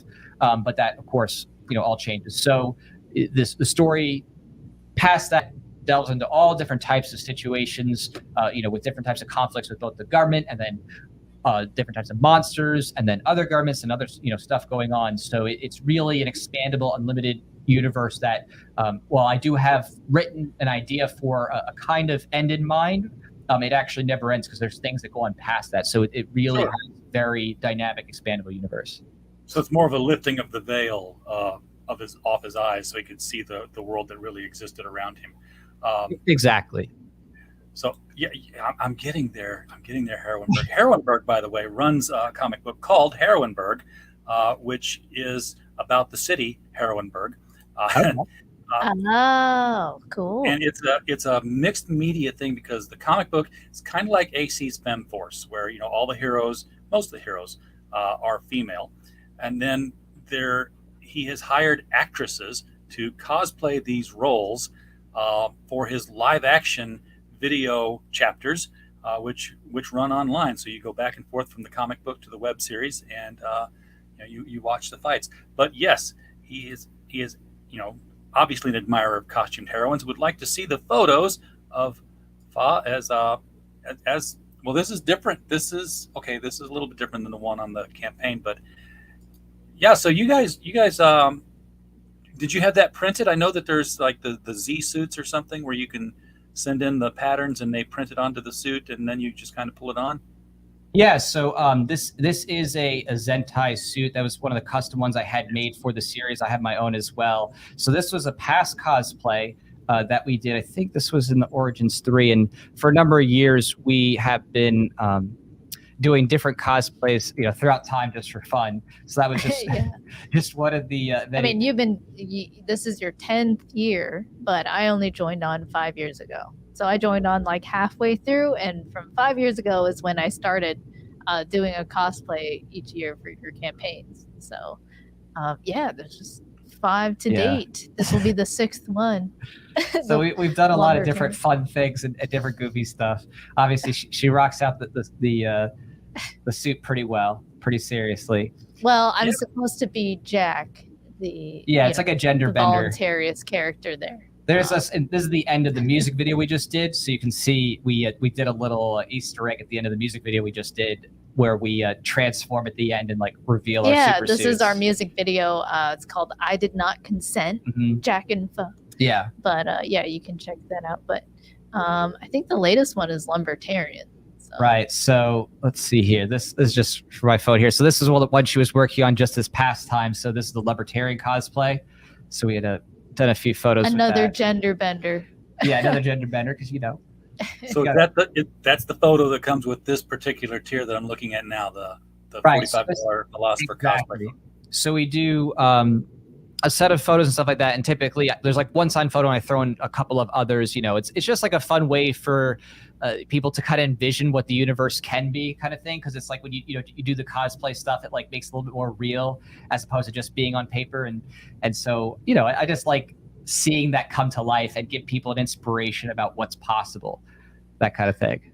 Oh yeah, I love seeing things come to life with cosplayers. I used to dress up for conventions in the 80s, and then I got to the point where I realized there's nothing like putting on a superhero suit to make you realize you look nothing like a superhero. I mean, it's fun. It's one of those things where it's like, if Well, you I still didn't get all enjoy it- buff for this cosplay. I Right. just, I think there's nothing wrong with regular cosplay in that regard. Like, it's like if you're having fun and you're just enjoying it and getting to like live out those loves of like wanting to like be those things that you had for your kid. I just think that that's great. I think it's a lot of fun. I think cosplay is great for anybody.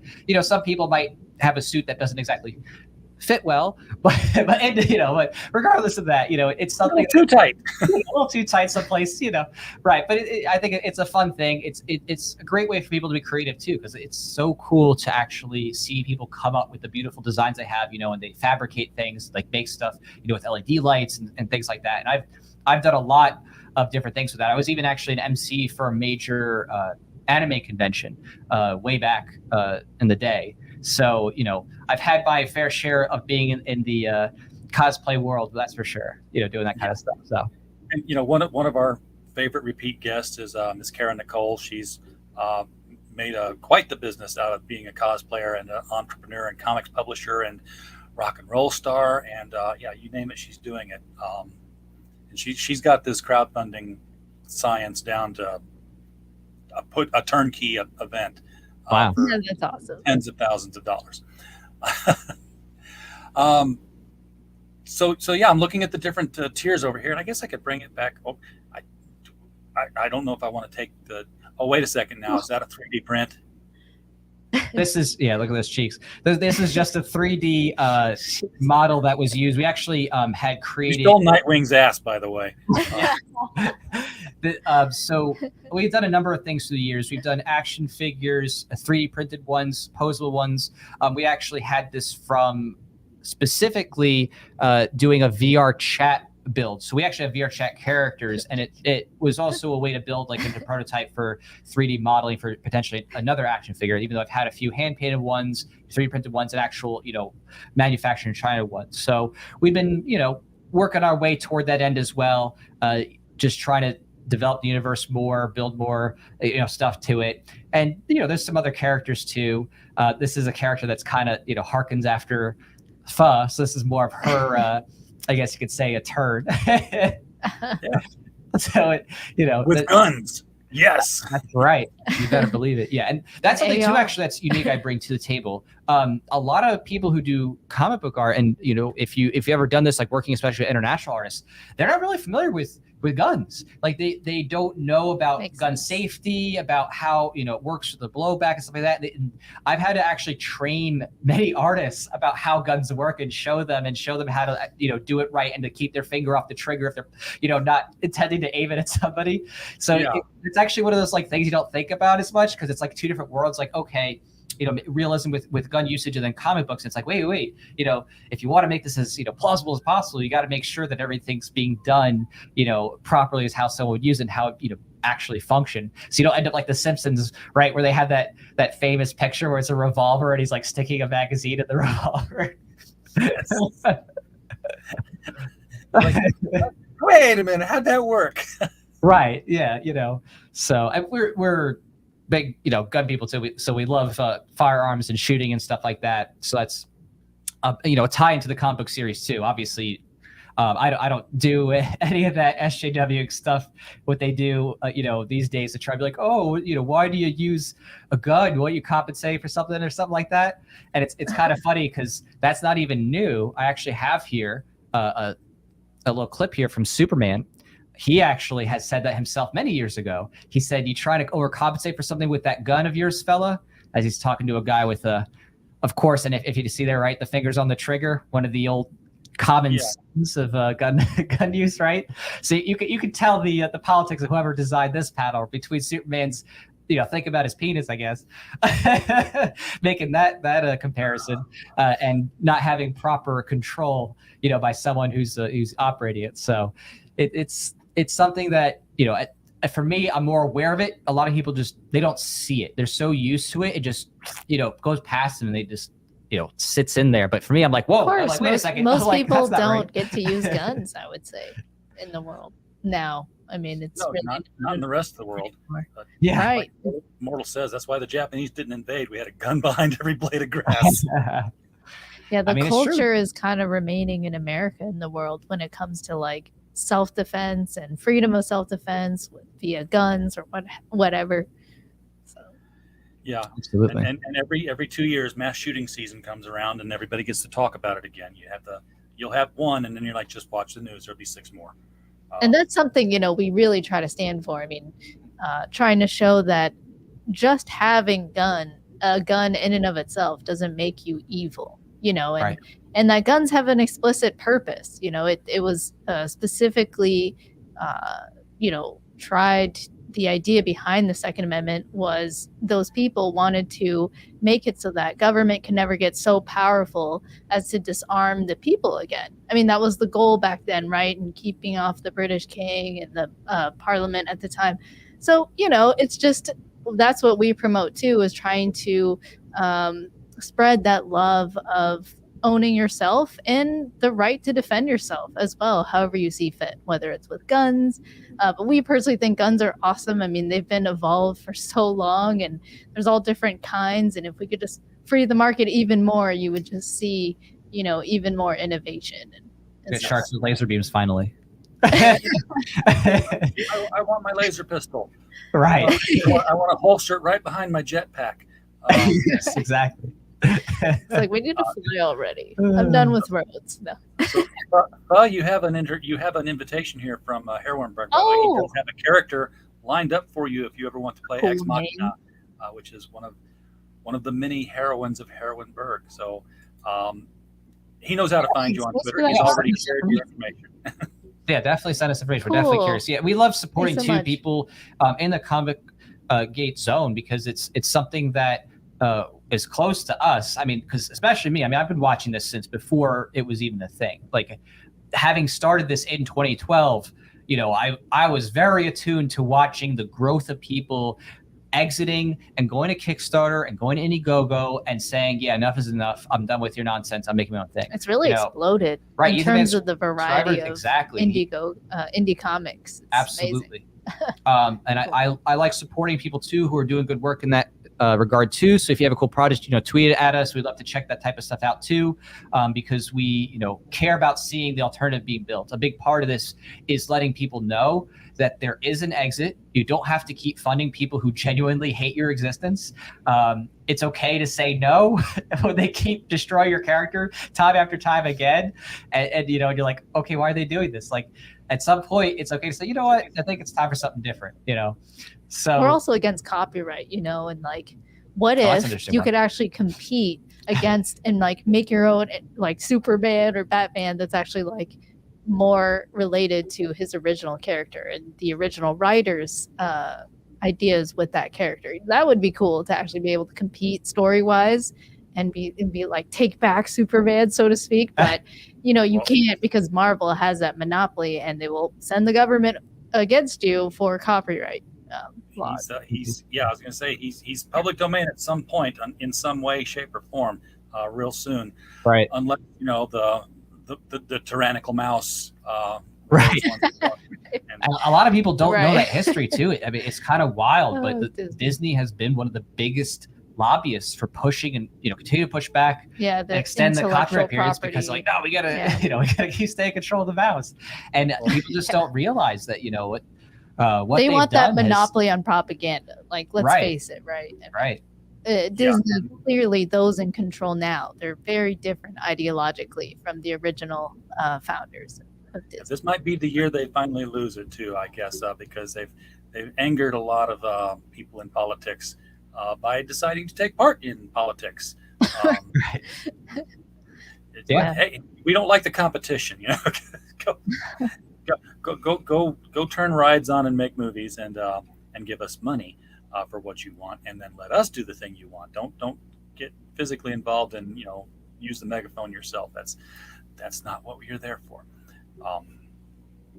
Okay, so back to the campaign here. By the way, Harrenberg is not so sure that a caveman in a loincloth would ride a horse, but we'll well, yeah.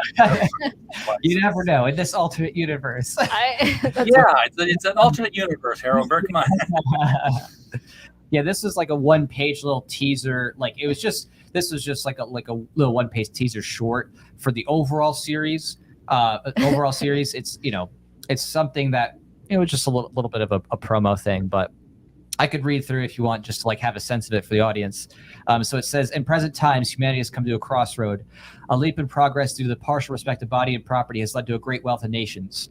While embracing the technological, those same nations have rejected the philosophical, choosing to keep the citizenry in a stunted state of ethical evolution. The people of Earth now live in a world of space-age technology and stone-age philosophy. Statism is the sickness that injected into the minds of the people to ensure an obedient populace, one unable to think rationally by design. Through some miracle of the universe, what was once thought an impossible feat of taking the state is now possible. I am the agent of change, and so are you. So again, that's a call to action. Yeah, so it's definitely a call to action thing. Now this is not even part of even the origin stuff. It's not in the trade paperback. This was just like, again, this was like an insider's teaser page kind of thing of like more deep later in the universe. So even this level of like, kind of being on the face is not in the comic itself. It's definitely much more narrative driven and character driven and situationally driven, stuff like that. But it helps to give a sense of where the direction is going overall. Folks in the chat, by the way, I have pasted the link out there in the chat. Harrenberg has also done the same thing. I'm going to paste out there one more time here. I apologize for not having it under the video during this live stream. Usually I do that. I did not realize that the Indiegogo existed until we were just going live. So I will, first thing, as soon as we're done here, I will go in and edit the video and add that. So if you're watching on replay, there will be a link below the video. It's right down there. Click on it at any time. The video will continue to play. This will open in a new window. Get your credit card out, get your whatever you use out, your PayPal address, and throw money at it. 22 days left. Is this your first 30 or are you on your second 30? This is our second 30. So we got to 100% within the first 30 days, which is a record for us, actually. So far, the highest funded of all time, fastest funded of all time. I guess the next record, to break maybe would be like most number of supporters after this. But I'm just totally thrilled, obviously, with the outcome, because the Indiegogo, as I run it, is more of a fundraiser. I know some people use Indiegogo as just like, I'm just selling my copies to this kind of thing, and they keep the margins a little bit lower. I do add some, premium stuff on there, some artwork, some special things, stickers, limited edition things to help, pump up the support. But it is like a pre-funding thing. So I do focus on, getting the funding first and then doing more of the comic stuff. I mean, I do start to work on it early. Like I'll get pencils done, I'll get some inks done, stuff like that. But it is, because I'm not the artist I wish I could be. I'm not the primary artist. I have to work with the other artists on the team and, of course, pay them properly, make sure they're good to go. So being able to have that support really helps and lets me be able to focus on what I'm really good at, which is getting the campaign stuff done and orchestrated, writing, promoting it, and then eventually, of course, doing the lettering at the end, once all the pencils, inks, and colors are all wrapped up. So, yeah. I have a question about the art, but before I do that, I have to go on to a sponsored statement here, and that is to tell people about Inked Marketing and the NSCLiveTV.com, who are proud to present the NSC Roadshow podcast tour. As a creator, come be treated like a rock star as we take you on tour with podcasts worldwide, expanding your audience base with each show. Got a crowdfunding project you would like to tell thousands about? Come get on the tour. Are you a podcaster who would like more creators on your show? Come get on the tour. Visit nscroadshow.com for more information. And that's out of the way. They're very helpful. They bring us a lot of guests, so we try to do some live reads and get them a little bit more reciprocal help. Nice. How did you run into any roadblocks getting an artist, given that you had a base message in your stories here? Because I've seen writers who's like, yes, I need your artist, and they're like, yes, I can draw your character, and then they start up and they're like, oh wait, you're this? No. Yeah, I mean, I could understand that. I think, at least from my end, I have not ever actually had that problem. I think part of the reason might be because I would say it maybe is just not as obvious and stuff like that in terms of like the themes, because I really am writing it more so from a bent, of just, the narrative and storytelling and stuff like that. I think the other part too might be that I work with a lot of international artists, and a lot of international artists are maybe not as like privy to maybe the topics that, could be looked up with it. So it's not really something that I think would jar someone too much just looking at it right off the bat kind of thing.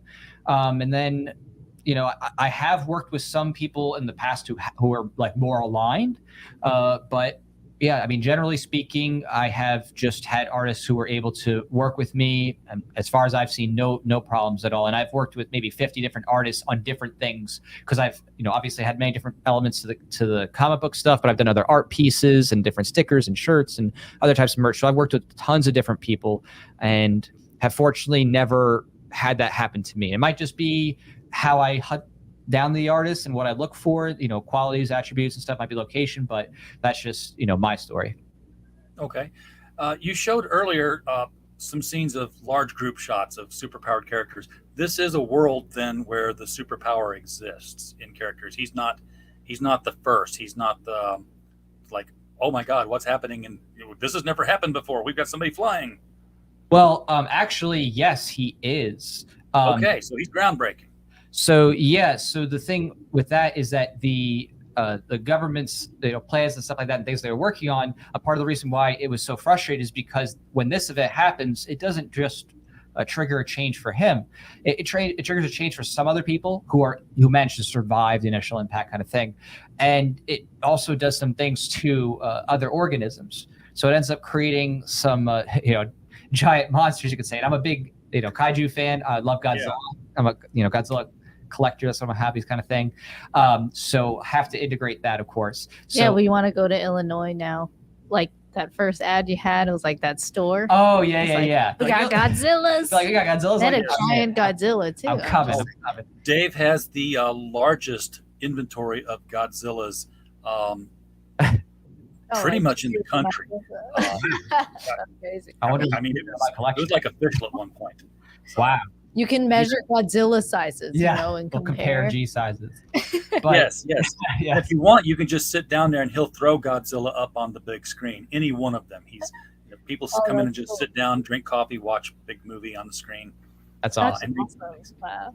That's really cool stuff. No, I love that. I've even done that where there was an anime club when I was in grad school. They had a showing at 24-hour Godzilla marathon. I brought my Godzillas for display with them so people could check out the Godzillas as they had the marathon. It was a lot of fun. But so those types of things, definitely another part of my personal inspiration. So I'd like to incorporate the things that I really wanted to see in the course of comic story, and especially for me, just venting out my frustrations of all the different issues that I've seen in comic books, from just the gun stuff to the the SJW swap stuff, to just not having a satisfying dialogue on the nature of how you use defensive force, and what someone deserves if they're really someone who's trying to kill people and stuff like that. There's just a lot of things that, for me, I felt want in other series, and so I just took this as my opportunity to be like, okay, you know what, I'm going to do the things that I've always actually wanted to see come to fruition. So that's all part of what's come to fruition with Voluntarist.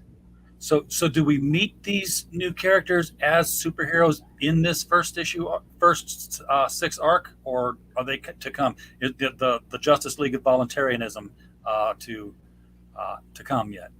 Right. So exactly. So that kind of grouping of those characters, that is a later thing. So that's really putting out the future verse there, because there is a lot of development before we even come close to that point. There's so many different each character arcs. will be introduced over time. Right. They'll have their own time to be integrated and meet. It's not like, all of a sudden they already exist dressed like this. Yeah, some people do that, right? They, like in movies too, they'll be like, okay, here you go, opening up with the Pre-existing future, boom, boom, boom, action. Okay, Yeah. 10 years earlier, right? No, Yeah. I didn't do that. No, and part of the reason why is because I really wanted to just get that character development going and get people kind of hooked on the mystery unraveling, right? I really value the idea of having a good mystery where you're constantly asking yourself, okay, but wait, what does that mean? Or wait, what's going to happen? And you want to turn the next page. When you get to the end of the issue, you say, oh crap, I can't wait till the next one comes out. You want to know what happens next. To me, that's always been a driving force behind, the best movies, the best comic books. They make you want to know what new mystery thing is going to be revealed, and then what new mystery will be shown to you and teased in front of you, and then you're like, I gotta wait till the next one, right? So Yeah. it's what I like to do. I like to avoid doing too much in the spoiler zone in terms of the actual comic book sequentials and going through the origin story. Well, I can see the established government being the antagonistic force for him in this, largely because we are a culture of celebrity. And I would think that if we woke up tomorrow and we had our first superhero and he's rescuing kittens from trees and blowing out fires and just doing the whole Superman bit, and then he were to stand in front of a bunch of people and said, yes, I stand for this, this, and this, we'd be all like, tell us how to live. And then we would do, so many of them would do. And if he were to say, well, first of all, you've got to quit paying income tax. Yeah, keep your money. That's your money. You worked hard for that money.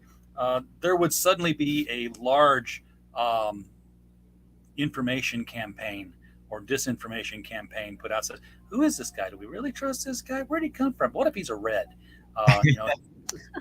Right. Yeah. And unfortunately, those types of discourses are not going to be, couched in that directive of kind of way where it's like, here's what you need to kind of thing.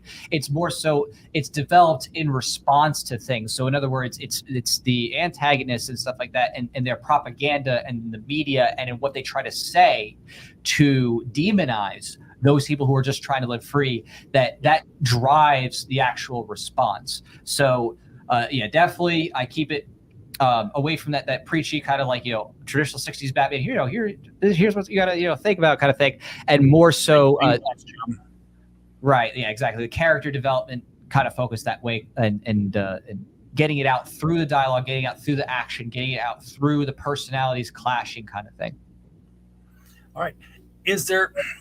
I'm sure there's like another hour of answer to this question. Is there anything more about the book that we haven't talked about that people need to know before they can make a decision on picking it up? Sure. Yeah. I mean, in terms again of just a quick reminder that the current ones available on any planet are not in their total final form, you could say. The first two again are going to be remastered in this current campaign, so we're remastering those first two. So if you pick them up, just again note that there's a little bit tighter bubbles in that first issue. Definitely going to fix it up. The art changes, of course, from 1 and 2, 3 and beyond, because we had a different company that went defunct, and now we're going to have my primary artists I work with remaster those and bring it all into uniformity. So you can definitely join in. You can get into it right now and enjoy it, read it. Perfectly fine, no complaints there or anything like that. Just want to give people that note. And then on the website itself, if you want to dive a little bit deeper into the universe, on volcomic.com, that's VOL, so VOLCOMIC, volcomic.com. There is a lot more information there. Not too much spoiling in terms of actual, I could say, development of the story itself. Not too much in terms of spoiler, but there might be characters and stuff that haven't been revealed yet. There might be things that you might be shocked to learn, or things like that, in reading character bios and whatnot. So it's up to you how much you care to have spoilers or not. But if you want to kind of dive into some of the characters, you can go to the character page on the Voluntarist website. You can read a bit about the history, and you can see some of the updates there. Have you gone to any conventions and had somebody show up as your character? I have not, but I have had people actually do cosplays of the characters. So I've been doing this long enough that at a couple of different events, people sent me pictures and like, hey, we dressed up as this character. I think someone did Ann Cat, one person did Voluntaria. Someone had purchased, actually, at one point in a campaign, I actually did allow for someone to get a Voluntarist super suit. So they got their super suit and they wore that to a convention. So there have been some people who have done cosplays over the years of the characters, and I think it's only going to get bigger now because it's so fleshed out, and now there's so much content with it that there's stuff for people to actually look at, like, oh, okay, I can do this. I know how to design it because they can see the turns of the characters and the pages and stuff. So, all right. I did not know that this was going to go on this long. That's the sign of a good show. I mean, Yes. Normally we do 60 minutes. Oh wow! Awesome. We've Doubled that almost. Well, we doubled it. I mean, we had Bill Willingham on, and we went 2.5 hours. We had Hart Fisher on. It was 4 hours later before we were done talking. Wow. So we're not FCC regulated. We can start and stop whenever we want. The joy of podcasting. Comics are rated. Yes. Well, thanks so much for having us on. It's been it's a fun show. I love what you have going on here, and I love your audience. It's great. Thank you very much for coming. It's been entertaining and it's been educational. So That's what comics are entertaining, supposed to be about. education. Exactly. Yeah. It's like Sesame Street with grown-ups. Right. More exciting. Well, it means a lot because Yeah, that is thank what we you. try to do with our stuff. We like to have fun, but we also like for people to become sharper thinkers and sharper philosophers in the process. And I And think be that's inspired and to be make their inspired. own and be like, Yes. oh, you know what? Maybe I'll make my own story, or I'll make my own song, or whatever. I'll be an artist now, or something. Go out and create. Go out and do the thing that makes you happy.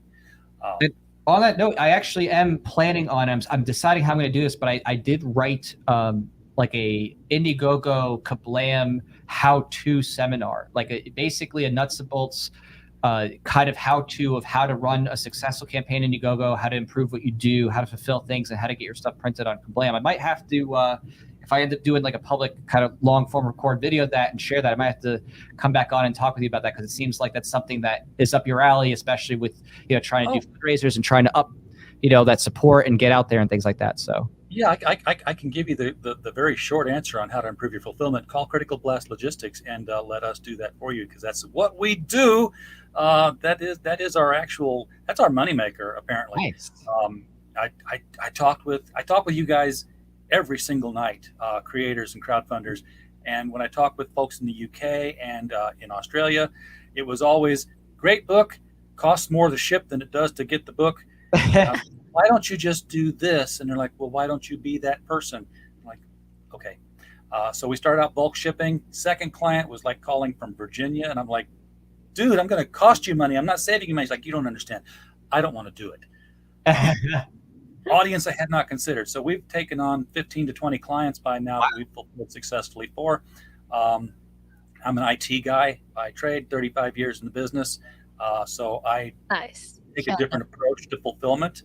I'm sure that there are a lot of people out there who are like, make a comic. Oh, got to fulfill a comic. Right. Who's the guy? Make that package, label that package. No, I don't. I have 3-day turnaround because I do the data processing and everything. I get all crunched down. I can pack everything in one night up to 200, 250 order kind of package. And then third day, it's out the door. So, yeah, we've gotten good at it. And we're growing into new areas that are I'm excited about them, but I can't talk about them yet because I don't want my mouth to write checks that my butt can't cash. So I have to see if certain things can be done, and if they can, then I will do them. But yeah, that's going to be fun. Yeah, Awesome. no, that's incredible. Definitely important, and I definitely would share that with others, because I agree. There's a lot of people who, for whatever reasons, they just don't have the time or the resources to be able to do it right, and they're worried about messing something up. And so having someone who's professional and can handle that and has ways to make the process streamlined, that's absolutely amazing. So that's awesome. That's what we do. We've got hubs in Europe and Australia now, so that we can handle international shipping from the U.S. outward at a cheaper rate, and we're taking measures to make that even cheaper. Folks, while you're going down to the bottom here to click the link to take you to Voluntarist, there's a second link down there that you might also want to check out. That is for the Critical Blast Publishing campaign. It is currently on Indiegogo for The Devil You Know Better. That's our hardcover of 20 short stories written about, hey, guess what? People who encounter that guy, not Batman. And they're horror, they're comedy, they're folktale, they're science fiction. It's a gamut. This is a limited edition signed and numbered hardcover. And when I say signed, I don't mean RJ signed it, although I will. It will be signed by Mike Barron and Hart D. Fisher, both of whom have stories in this volume. It will be numbered one of however many are printed. This is 60 days, no in demand. It will be cut off. So there will not be a store for more of these, however many get ordered or how many we're printing. So very limited. Hit that up. Folks in the chat, thank you so much for being here tonight. We do not have a show without you, and the engagement tonight was just fantastic. I couldn't ask more out of the sexiest chat in all of comics. Michael Bancroft, you can sue me. You know my address. I've stolen your catchphrase there for just a moment. And as always, as we always wish, while you were here, we just hope you had a blast. Good night. That RJ.